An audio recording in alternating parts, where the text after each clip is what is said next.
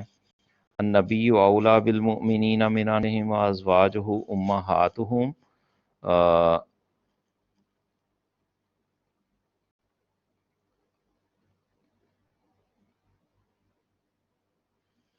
یہ میں سلائیڈ آپ کے سامنے آیات کی کر دوں تاکہ آپ جی عربی دیکھ لیجئے، اس میں ٹرانسلیشن میں آپ کے سامنے کر رہا ہوں۔ النبی اولیٰ بالمؤمنین من انفسہم وازواجہ امہاتہم، surely the prophet has a greater claim over the believer than they have over each other, and his wives are their mothers. دوسری آیت ہے وَمَا جَعَلَ اللَّهُ لِرَجُلٍ مِّن قَلْبَيْنِ فِي جَوْفِهِ. Allah has never put two hearts within one man's body. تو دو دل نہیں اللہ نے بنائے۔ آگے دیکھیں تیسری آیت کا ٹرانسلیشن، وَمَا جَعَلَ أَزْوَاجَكُمُ اللَّائِي تُظَاهِرُونَ مِنْهُنَّ أُمَّهَاتِكُمْ, nor has he made your wives whom you compare to your mothers back to divorce them, your true mothers. تو یہ آیات کا ترجمہ ہو گیا جو آپ کے سامنے بیان کیا گیا ہے۔ اب ہم تھوڑا سا ایم سی کیوز کے حوالے سے تھوڑا سا دیکھ لیتے ہیں کہ اس میں ایم سی کیوز کیا ڈسکس کیے گئے ہیں، وہی جو ایکسرسائز کے اندر ہم نے یا سبق کے اندر ہم نے کچھ چیزوں کا مطالعہ کیا، اسی کے ایم سی کیوز بنائے گئے ہیں۔ ویسے تو یہ آپ کے ساتھ جو ہے آپشنز دی گئی ہیں، لیکن ہمیں یہ اسٹیٹمنٹ پڑھتے ہوئے ہی فوراً جو ہے نا ہمیں اس کا آنسر جو ہے خود سے آنا چاہیے۔ تو 4 آپشنز تو اس لیے دی گئی ہیں کہ ان میں سے کوئی ایک ہوگی۔ تو ہم دیکھتے ہیں کہ اس میں پہلی ایم سی کیوز کیا ہے۔ ایم سی کیو کیا ہے کہ سورہ احزاب کے کتنے رکوعات ہیں یا کتنے رکوع ہیں۔ تو اس میں آپ کو پتہ ہونا چاہیے کہ ہم نے ڈسکس کیا 9 سبق ہیں، تو لہٰذا اس کے 9 ہی رکوع ہیں۔ آگے دیکھیں دوسرا، سورہ احزاب کی کتنی آیات ہیں؟ جی یہ 73 آیات ہیں۔ آپ اس کو بھی ذہن میں رکھ لیں کہ 73 آیات ہیں، یہ بھی ہم نے ایکسرسائز میں کوسچن کرتے ہوئے دیکھ لی تھی۔ سورہ احزاب کس سن ہجری میں نازل ہوئی؟ جی یہ بھی ہم نے تعارف میں دیکھ لیا، اور 5 ہجری میں نازل ہوئی۔ ٹھیک ہے جی، آگے دیکھیں سورہ احزاب نازل ہوئی کہاں ہوئی؟ مکہ میں، مدینہ میں، عراق میں، عرفات میں۔ تو ہم نے کیا ڈسکس کیا تھا کہ جو حضور صلی اللہ علیہ وسلم مکہ میں جو قرآن نازل ہوا تھا پہلے 13 سالوں میں، وہ مکی قرآن کہلاتا ہے، مکی صورتیں کہلاتی ہیں، اور جو ہجرت کرنے کے بعد نہ میں آنے کے بعد جو قرآن مجید نازل ہوا اسے مدنی صورتیں یا مدنی قرآن کہا جاتا ہے۔ تو لہٰذا یہ اس کا جواب کیا ہوا؟ مدینہ میں۔ اب آ جائیں اگلا، اے پیغمبر صلی اللہ علیہ وآلہ وسلم، اللہ تعالیٰ سے ڈرتے رہنا اور کہنا نہ ماننا۔ کن کا نہ ماننا؟ کافروں کا، بات تو درست ہے، مشرکوں کا، منافقوں کا۔ تو ہم نے کافروں اور منافقوں کے بارے میں جو ہے اس سبق میں آیت میں پڑھا تھا، تو لہٰذا یہ اکیلے اکیلے جو ہے وہ جواب درست نہیں ہے، دونوں جہاں پر کٹھے ہیں وہ درست ہے، کافروں اور منافقوں کا کہنا نہ مانیں۔ تو لہٰذا یہ 5 ایم سی کیوز ہم نے ڈسکس کر لیے۔ اب آ جاتے ہیں اگلے ایم سی کیو کی طرف۔ چھٹا ایم سی کیو ہے، اے نبی صلی اللہ علیہ وآلہ وسلم، اللہ پر بھروسہ رکھنا اور اللہ کافی ہے، کیا ہے؟ کارساز کے اور رازق کے، مددگار کے، اور ساتھ دینے والا، کچھ بھی اس کا ہو سکتا ہے۔ تو ان 4 میں سے آپشن کیا ہے؟ کارساز۔ وکیل ہم نے پڑھا تھا اور اس کا ترجمہ کیا تھا، کارساز بھی اس کا ترجمہ ہوا تھا، تو کارساز ہو گیا اس کا۔ اب آ جائیں 7واں ایم سی کیو، اللہ تعالیٰ نے کسی انسان کے پہلو میں دل نہیں بنائے۔ کتنے نہیں بنائے؟ 1 2 3 4، جی، تو کون سے ہیں؟ 2 دل، ٹھیک ہے جی۔ یہ میرے خیال سے آپ خود سے، جب ہم آپ کے سامنے بیان ہو رہا ہے تو آپ خود سے پہلے ہی یہ بیان کرنے کی صلاحیت رکھتے ہیں انشاءاللہ۔ مجھے امید ہے کہ اس میں سارے ایم سی کیوز آپ کو آتے ہیں۔ اسی طرح اگلا ایم سی کیو کیا ہے؟ تمہارے لے پالکوں کو اللہ تعالیٰ نے تمہارے لیے نہیں بنایا، بھائی، بھتیجے، بھانجے، بیٹے۔ تو کیا ہوا؟ لےپالکوں کو بیٹے نہیں بنایا، یعنی کہ وہ حقیقی بیٹے نہیں ہیں۔ تو آگے دیکھیں، 9واں ہے ایم سی کیو، جی، مومنو، لے پالکوں کو پکارو ان کے اپنے نام سے۔ دوسری آپشن ہے اصل باپوں کے نام سے، چچا کی نسبت سے، منہ بولے باپ کے نام سے۔ تو کس کے نام سے پکارنا چاہیے؟ جی، اڈاپٹ تو جس نے کیا ہے تو اسی کو نام دینا چاہیے نا، لیکن اللہ تعالیٰ نے کس بات کا حکم دیا؟ کہ اصل باپوں کے نام سے پکارو، تو لہٰذا جو اس کے اصل باپ ہیں اسی کے نام سے اس کے پکارا جانا چاہیے۔ آگے دیکھ لیتے ہیں اگلا ایم سی کیو، اگر تم کو ان کے باپوں کے نام نہ معلوم ہوں تو دین میں تمہارے ہیں بھائی، دوست، کزن، بھائی اور دوست، جی، دوست بھی بیان ہوا تھا سبق میں، اور کزن ہوا تھا یا نہیں ہوا تھا؟ بھائی ہوا تھا۔ تو اب لیکن بھائی اور دوست دونوں کٹھے آ گئے ہیں، تو اس کا مطلب ہے جو آیت کے اندر بھائی اور دوست کا تذکرہ ہے، تو لہٰذا اس کی آپشن کیا ہوئی؟ بھائی اور دوست۔ یہ ڈی سیکشن جو ہے نا وہ ہمارے سامنے آ گیا۔ تو یہ اس کے بعد اگلی سلائیڈ دیکھتے ہیں، اس میں 11واں ایم سی کیو کیا ہے؟ نبی صلی اللہ علیہ وآلہ وسلم مومنوں پر زیادہ حق رکھتے ہیں، جی، ان کے باپوں سے، ان کے بھائیوں سے، ان کے بیٹوں سے، ان کی جانوں سے۔ جی بتائیں جی، ویسے تو یہ سارے کے سارے جو ہیں وہ کٹھے بھی کر دیے جائیں تو بات درست ہو سکتی ہے، لیکن جو آیت کے اندر بیان ہوا ہے وہ ان کی جانوں سے، یعنی کہ اہل ایمان کی جانوں سے۔ یہاں پر جو تذکرہ آیا ہے وہ ان کی جانوں سے بھی زیادہ عزیز ہیں، جبکہ حدیث میں آتا ہے کہ اس کا ایمان ہی مکمل نہیں ہے جو جب تک کہ میں تمہیں محبوب نہ ہو جاؤں تمہارے والدین، اولاد سے بھی زیادہ۔ تو یہاں پر یہ ان کی جانوں سے بھی زیادہ، تو لہٰذا اپنی جان سے بھی زیادہ جب تک ہمیں اللہ کے نبی صلی اللہ علیہ وسلم سے محبت نہیں ہوگی تو ہمارا ایمان جو ہے وہ مکمل نہیں ہے۔ تو لہٰذا محبت کا تقاضا بھی کیا ہے کہ پھر جو انہوں نے کام کیے اس کو اسی طرح کرنے کی کوشش کرنا، اور ہر کام میں پرائورٹی نمبر 1 نبی صلی اللہ علیہ وآلہ وسلم کو رکھنا، یہ یہ اس کا مطلب ہے، ان کو اپنی جانوں سے بھی زیادہ عزیز ہیں۔ جی آگے 12واں MCQ ہے، کتاب اللہ کی روح سے مومنوں کے ترکہ کے حقدار کون ہیں؟ ترکہ کیا ہوتا ہے؟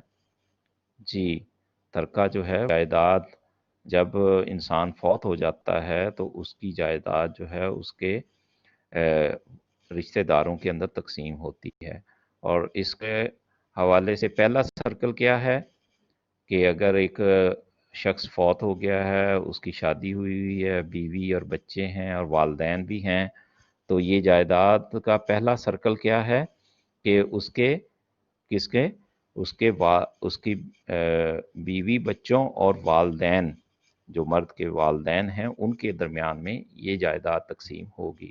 اگر فرض کریں اس کی جائیداد ہے اور اس کی ابھی شادی نہیں ہوئی تو اس کے پھر جائیداد کا سرکل جو ہے وہ کیا بنے گا؟ اس کے والدین اور اس کے بھائی بہن، جو سگے بہن بھائی ہیں وہ بنیں گے، ٹھیک ہے؟ تو اس طرح یہ سرکل جو ہے اللہ تعالیٰ نے طے کیا ہے، اس کے احکامات دوسری شروع کی صورتوں میں اللہ تعالیٰ نے بیان کر دیے ہیں۔ آگے آ جائیں، وراثت کے قوانین جو ہیں وہ باقاعدہ جن کے جتنے حصے بنتے ہیں وہ بیان ہو چکے ہیں قرآن مجید میں۔ آگے دیکھیں، اللہ نے عہد لیا انبیاء سے، صالحین سے، صدیقین سے، شہداء سے۔ جی کن سے عہد لیا؟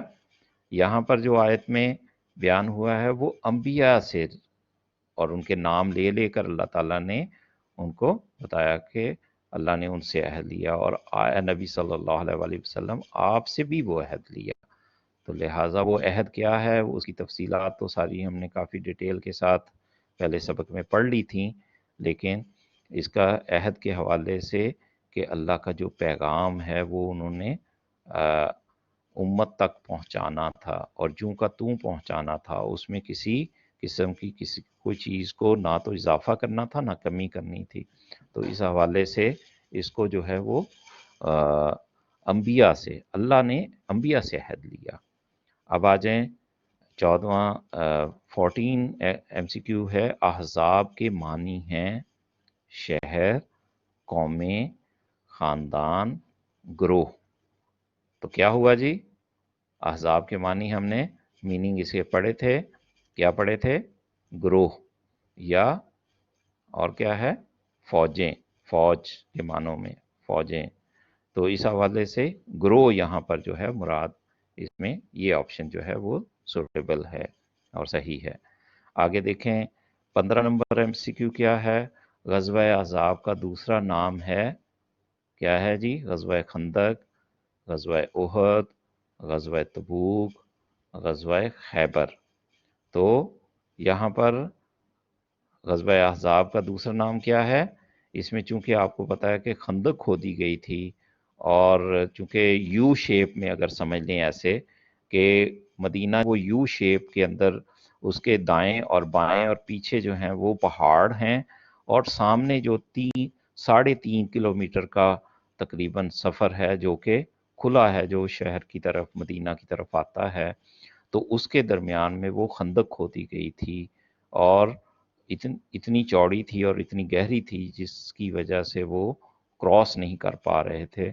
تو اتنا بڑے لشکر کا جو محاصرہ جو ہے وہ کئی مہینے سے بھی اوپر رہا، اور اس کی وجہ سے جو ہے وہ بالآخر اللہ تعالیٰ نے، آگے ہم پڑھیں گے اگلے سبق میں کہ اللہ تعالیٰ نے آندھی اور طوفان بھیج کر ان کو پھر بالآخر جو ہے ڈسپرس کر دیا اور انہیں تتر بتر کر دیا۔ تو یہاں پر غزوہ احزاب کا دوسرا نام غزوہ خندق ہے۔ تو غزوہ خندق، غزوہ احد آپ کو پتہ ہے ترتیب کے لحاظ سے پہلا غزوہ کون سا تھا؟ غزوہ بدر، جو کہ 9th کلاس میں آپ پڑھ چکے ہیں، اور اس کے بعد اگلے اگلے سال میں پھر غزوہ احد ہوا اور پھر 5 ہجری میں غزوہ خندق ہوا۔ تو اس لحاظ سے غزوہ خندق کا تذکرہ جو ہے وہ سورہ احزاب میں بیان ہوا ہے۔ اب آ جائیں غزوہ احزاب کے موقع پر خندق کھودنے کا مشورہ کس نے دیا؟ ہاں، یہ بات جو ہے یہ تفصیل میں نہیں بیان ہوئی تھی، تو اب ہم آج اس کو ڈسکس کر لیتے ہیں کہ اس میں پہلی بات تو ہے حضرت علی، حضرت صہیب رومی رضی اللہ تعالیٰ عنہ، حضرت علی کرم اللہ وجہ رحمۃ اللہ رضی اللہ تعالیٰ عنہ، اور حضرت صہیب رومی رضی اللہ تعالیٰ عنہ، حضرت سلمان فارسی اور رضی اللہ تعالیٰ عنہ، اور حضرت بلال حبشی رضی اللہ تعالیٰ عنہ۔ جی، تو آپ میں سے کس کو پتہ ہے؟ جی، تو اس کا آنسر ہے حضرت سلمان فارسی رضی اللہ تعالیٰ عنہ۔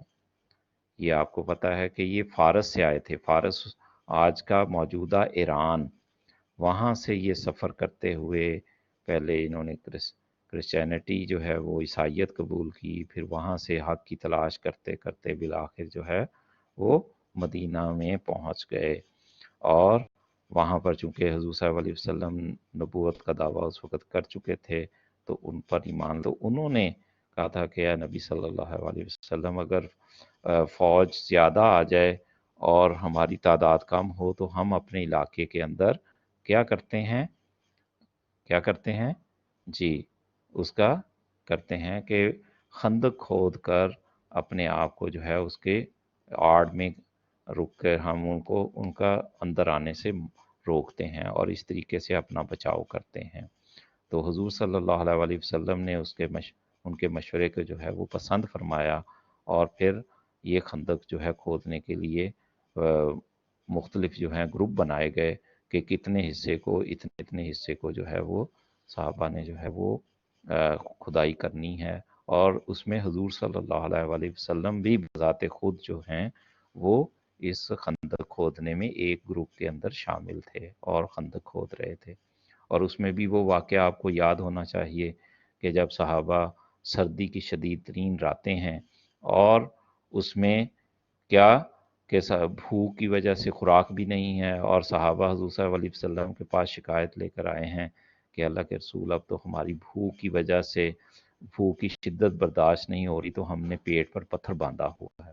اس سے کیا ہوتا ہے کہ پیٹ پر پتھر باندھ کر لٹکایا جاتا ہے تاکہ بھوک کی وہ جو شدت تکلیف ہو رہی ہے اس سے ذرا کمی واقع ہو جائے۔ تو اس وقت حضور صلی اللہ علیہ وسلم نے بھی اپنا کرتا مبارک اٹھا کر دکھایا تو آپ کے پیٹ مبارک پر 2 پتھر بندھے ہوئے تھے۔ تو اس حوالے سے یہ آپ بیٹوں سے ریکویسٹ کروں گا کہ یہ سورہ احزاب کو پڑھتے ہوئے کوئی تفاسیر جو تفسیریں ہیں مختلف علماء کرام نے لکھی ہیں ان میں سے کوئی ایک جو ہے وہ لے کر اس کا ایک تو ترجمہ ازبر کریں، اور دوسرے نمبر پر اس کی تفصیلات بھی دیکھیں کہ اس میں کیا کیا حالات و واقعات جو ہیں وہ پیش آئے۔ جب ہم ان کو تفصیل کے ساتھ پڑھیں گے تو ہمارے اندر بھی وہ ایمانی جذبہ پیدا ہوگا اور دین کے لیے ہم وہ کام کرنے کے قابل ہو سکیں گے۔ اللہ تعالی ہمارا حامی و ناصر ہو۔